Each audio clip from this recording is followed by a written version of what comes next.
प्रिय छात्रों नमस्कार। NCERT गणित कक्षा 11वीं में आपका स्वागत है।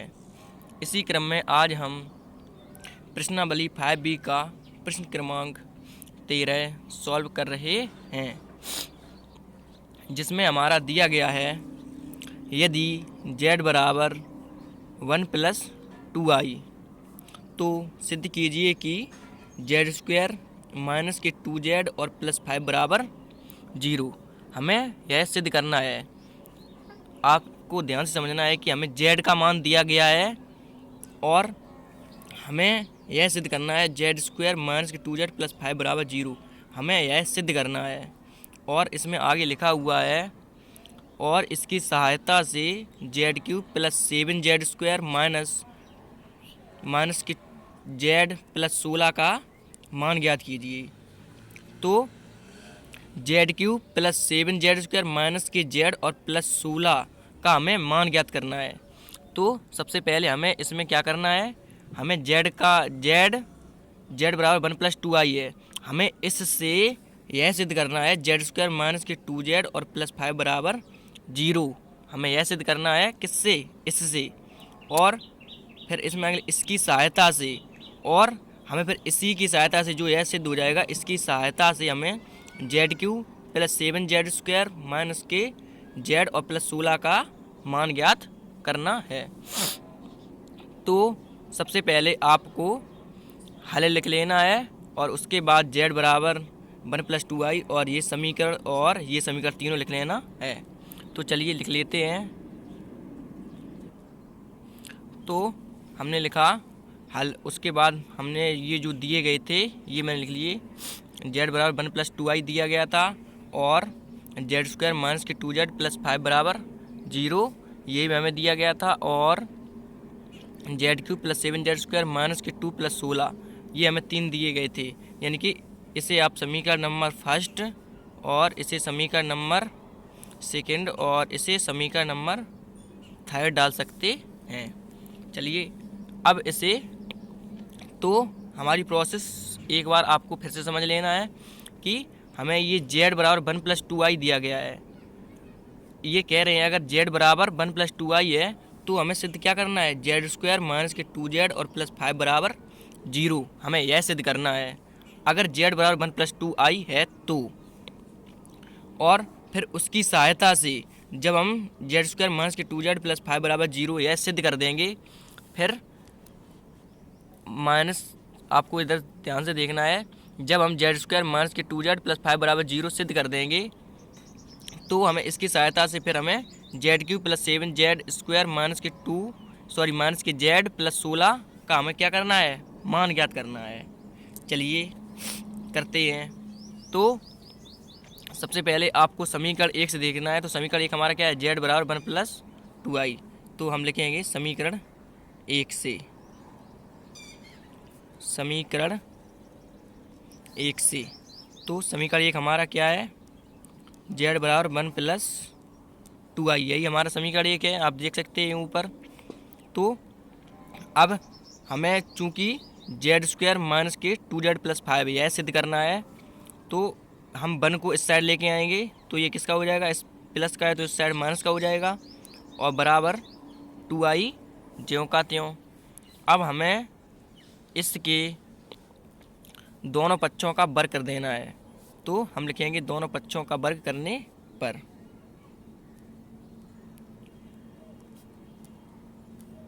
दोनों पक्षों का वर्ग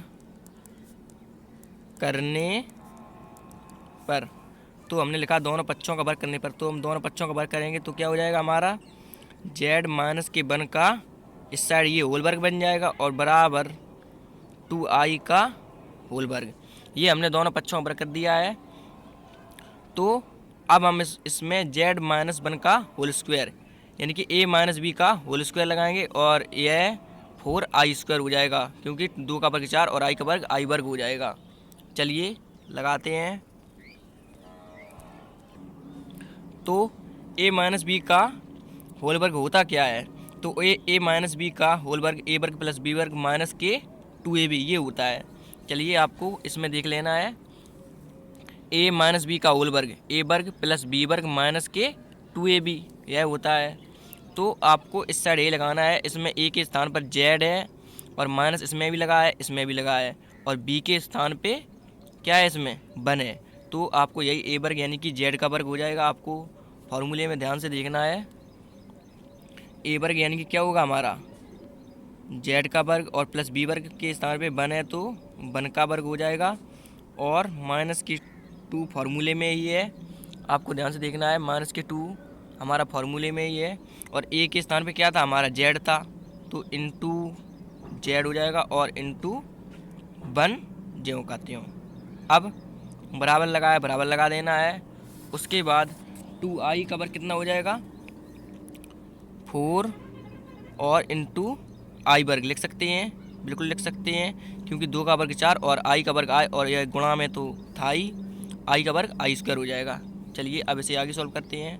तो यह हमारा जेड स्क्वायर और 1 का वर्ग 1 ही हो जाएगा, और माइनस, अब चूँकि ये तीनों गुणा में है तो 2 का गुणा 1 में करेंगे, 2 1 कम 2, और 2 का गुणा फिर जेड में कर देंगे, तो यह हमारा 2 जेड ही आ जाएगा, और बराबर 4। और आई वर्ग का मान कितना होता है, तो बताइए अब कितना होता है। तो आंसर है आई स्क्वायर, या आई वर्ग का मान हमारा -1 होता है, और -1 का गुणा 4 में करेंगे तो यह किसका हो जाएगा, माइनस का 4 हो जाएगा। या चलिए हम एक लाइन और लिख दे रहे हैं, 4 गुणित आई स्क्वायर का मान -1। अब आपको आगे देखना है।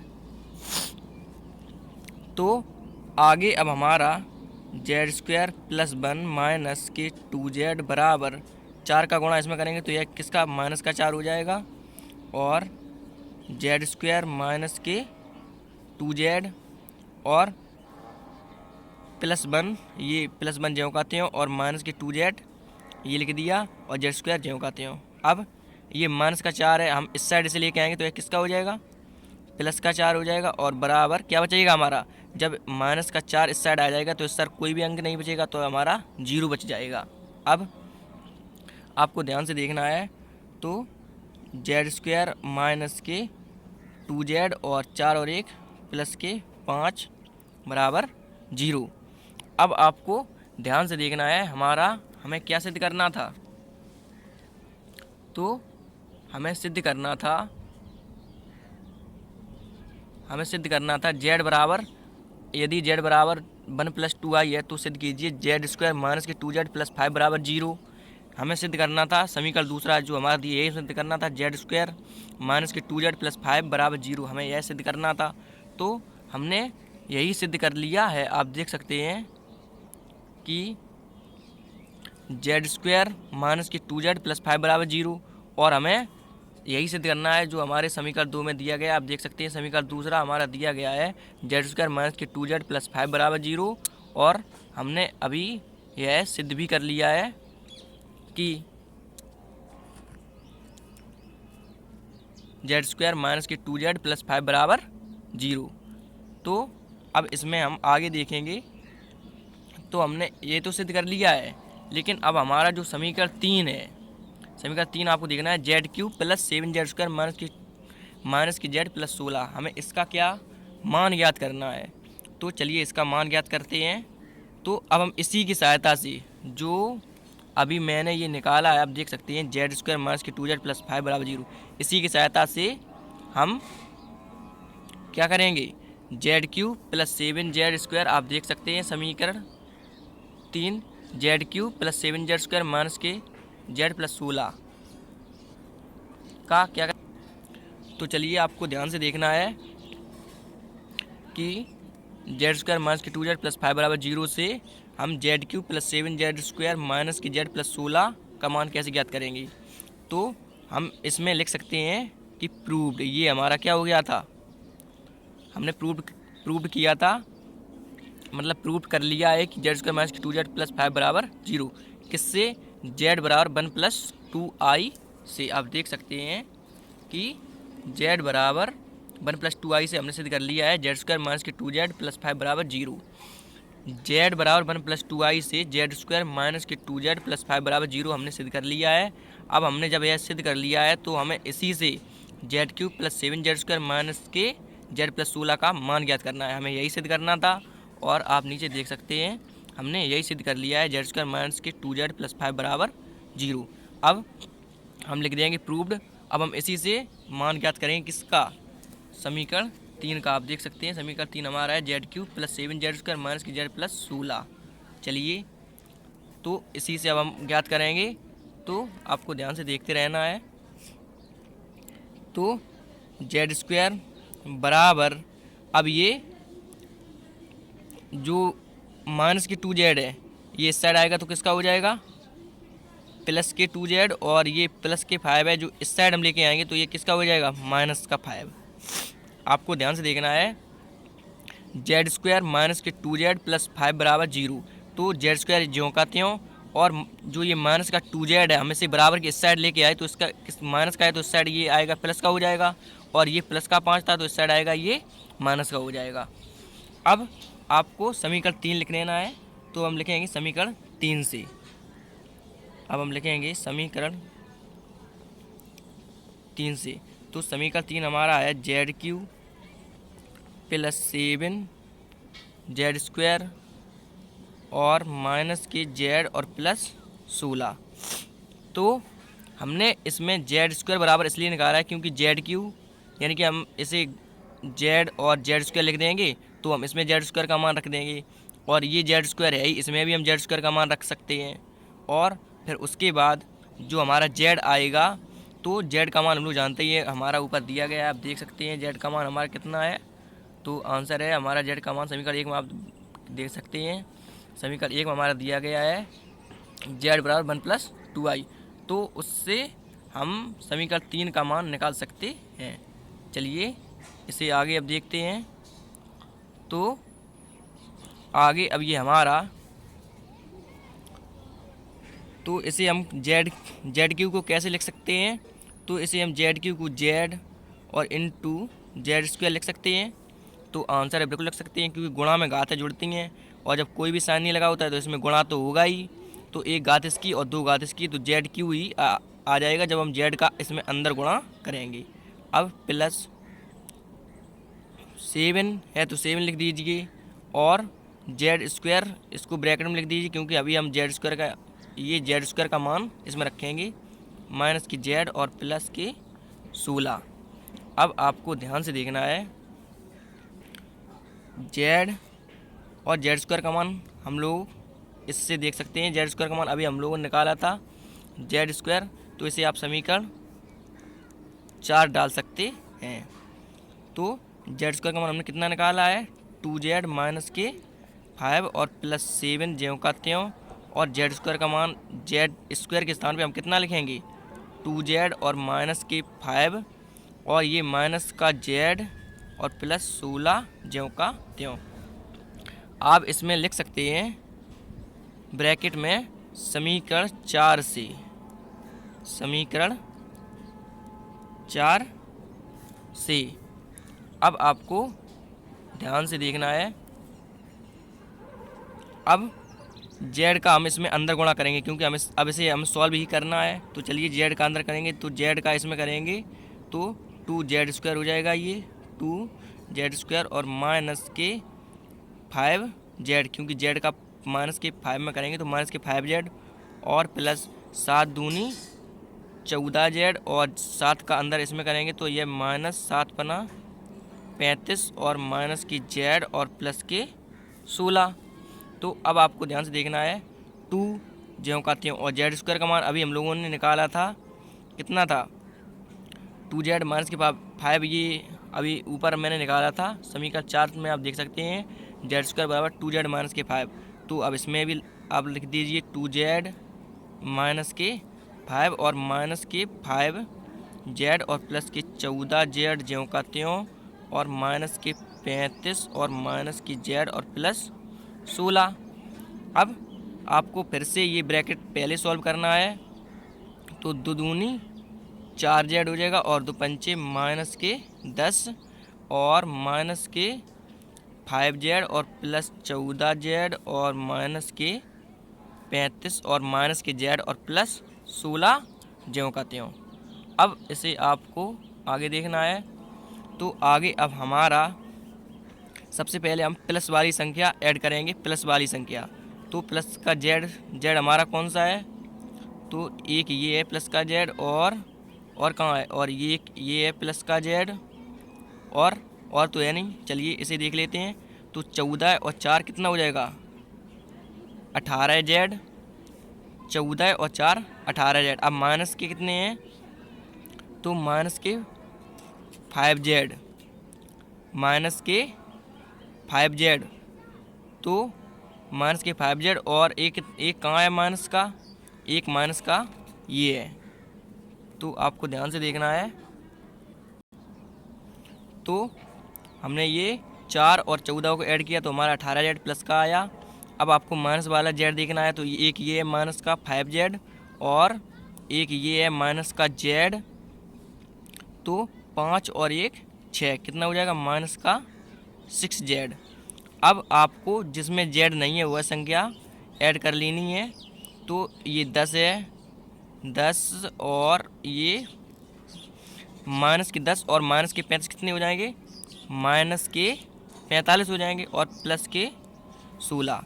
अब 18 जेड, 18 में से 18 जेड और माइनस के 18 में से ये 6 कम हो जाएंगे, तो ये हमारा कितना हो जाएगा, 12 जेड, और ये आ जाएगा माइनस का 29।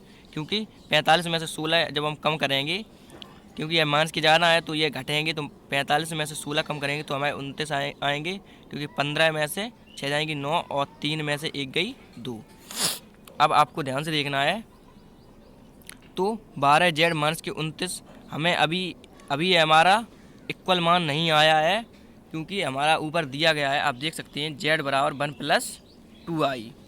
आप इसमें समीकरण 1 में देख सकते हैं, हमारा दिया गया है समीकरण 1 सबसे ऊपर आप देख सकते हैं जेड बराबर 1 + 2i। तो हम जेड के स्थान पे क्या रखेंगे, 1 + 2i। चलिए रख देते हैं।